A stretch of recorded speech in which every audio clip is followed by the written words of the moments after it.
これから生地を練るんですけども、ブリオッシュっていう生地なんで、お水を使わないです。お水を使わないで、このたっぷりの卵と、あとバターで、練る生地なんで、すごい黄色くって、口触りがとても柔らかで、口どけも良くって、美味しいパンになります。見えますか？これ。粉と、あと、こちら、液体が入ってるんですけど、これが天然酵母の、ルバンになります。で、この中に先ほどの全卵を投入します。はい。で、この中にはもう、お砂糖とか塩とか、あと、イーストとかがもう入った状態になってます。で、これを回してミキシングします。最初はゆっくりゆっくり、回していきます。だんだん粉っぽさはなくなってきました。ここにお砂糖を入れます。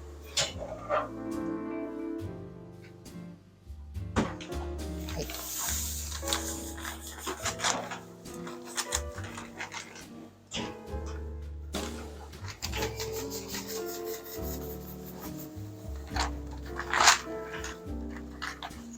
ここからまた低速でゆっくりと練り込んできます。はい、ここからギアを変えたんで高速になります。叩きながら回している感じですね。こうやって高速で練っていくと表面がだんだんつるんと滑らかになっていってまとまってきます。キュッキュッキュッって音がするでしょ。このね、音も気にしながら回すんです。どの状態になるとどの音を発するか結構聞き分けてるんですよね。生地がだんだんまとまってきてます。でここで一回様子を見ますね。で、こうやって薄い膜がこうピヨーンって張って結構もうつながってきてる証拠なんですね。でもこれまだ油が入ってないのでまだつながりが強くないです。ちょっと今破けちゃったと思うんだけれども、ここに油脂を入れて練って最後完成の時にはもうどれだけこうビヨーンって伸ばしてもちぎれない、破れない生地に仕上がります。はい、ここでバターを投入します。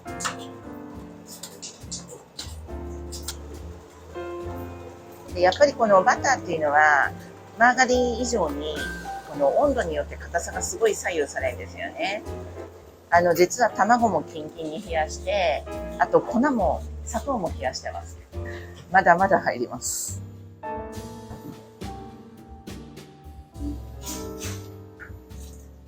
びっくりするぐらい入るよね。じゃあお水の代わりにバターで練ってる。はい、完成。ここで状態を見てみましょう。切れない。で、ツヤツヤしてるでしょ？いいツヤが出て。これ、とってもいい状態ですね。しっかりと、ここまで伸びる。これを確認します。はい。じゃあ、ここから切り分けて、こうすると、まん丸くなります。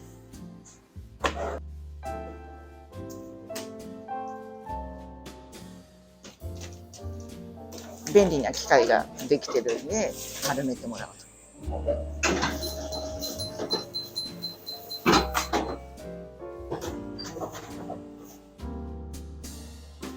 これがメロンパンの土台の生地になります。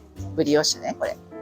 食パンと比べると、やっぱり卵の、含有量が多いから黄色い生地になってる。で、これを一次発酵取るんで、次のちょっと工程に行きましょうか。はい。次は、メロン側のビスケットの部分を練っていきます。ビスケットの皮は、お砂糖とバターが入ってます。ビーターっていうこのフックを使って、こう攪拌して、バタークリームみたいにホイップをまずしていきます。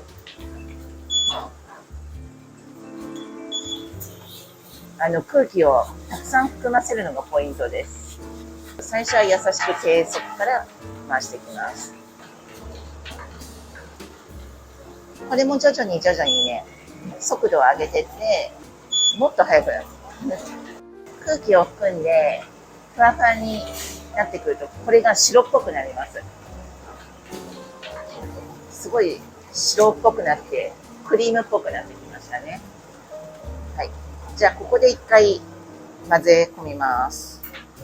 まだクリームとジャリジャリのグラニュー糖のお砂糖がね、混じった部分がまだ混合しちゃってるんですね。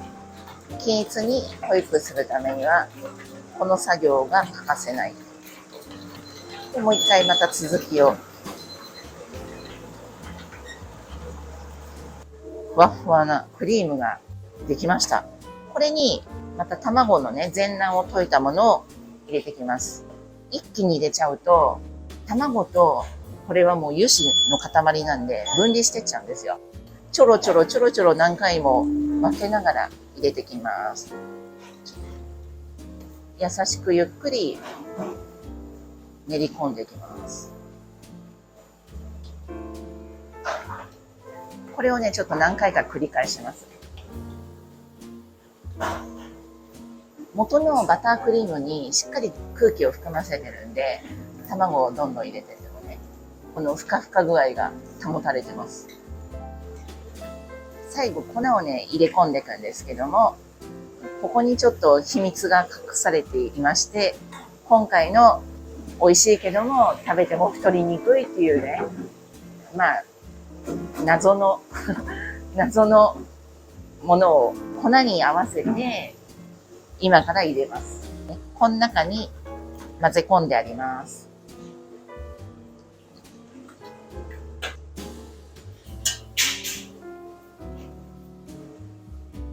これもね、何回かに分けてね、ゆっくり低速で入れてきます。はい。でこれもあんまり混ぜちゃうと、さっくりとしたビスケットの皮にならないんで、軽くふんわりと混ぜていきます。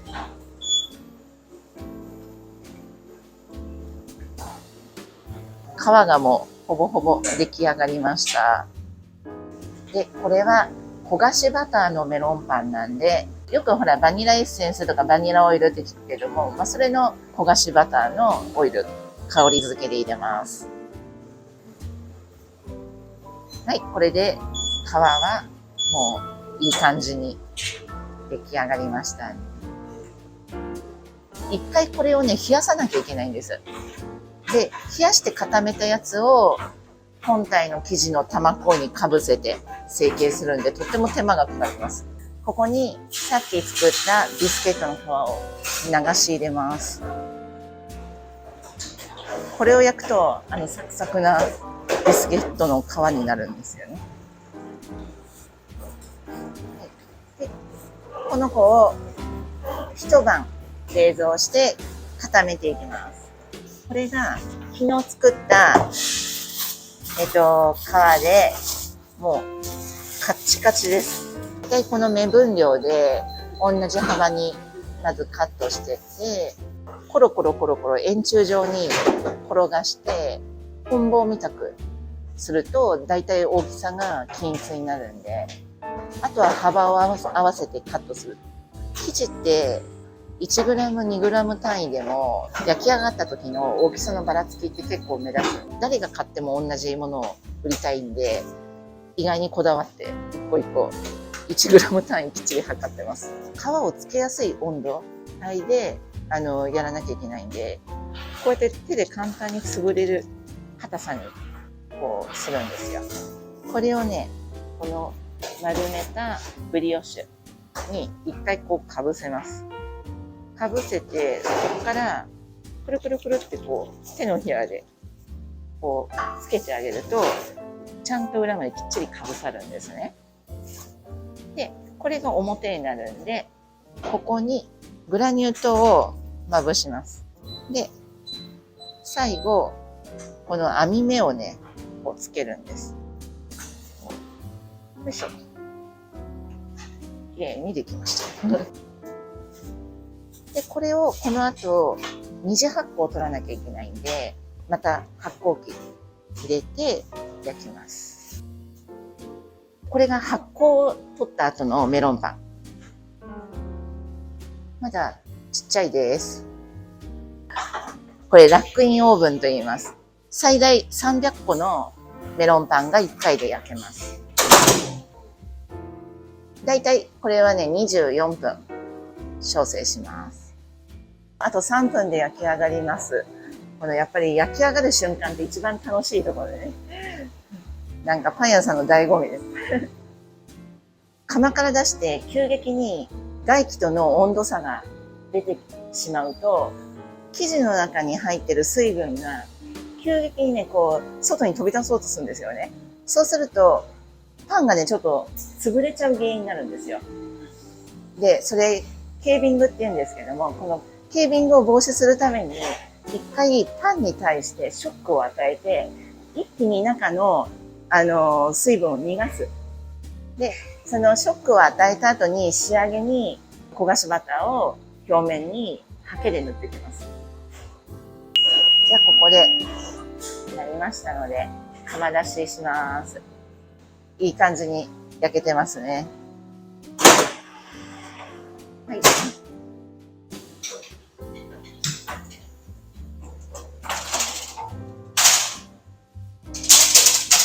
今、ショックを与えてます。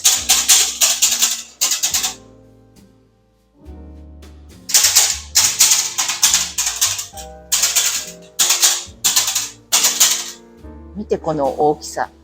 手のひらサイズ。ね、ふっくらと高さもあって、いい焼き加減。仕上げの焦がしバターを表面全体に塗ってきます。湯煎してバターを溶かしてます。少しね、焦げ目っていうかね、つけてますんで、色が濃いです。普通のバターより。これをちょっと割っちゃいますね。熱々熱々。生地がすごいしっとりとして熱々で、皮もさっくりで美味しそうですね。このままもちろん販売してもいいですけども、EC サイトで販売もしておりますので、ここで冷凍かけるんですけども、瞬間冷凍庫がありますので、この熱いメロンパンを一気に急冷をさして、固めてしまいます。一瞬で凍るんで、中のね、水分量を逃がさないで保湿ができて、この焼きたての一番いい状態を冷凍でもお客様のもとにお届けできるようになりましたので、ぜひご興味のある方、EC サイトでお求めください。まっすぐに置いて圧着します。はい、完成品。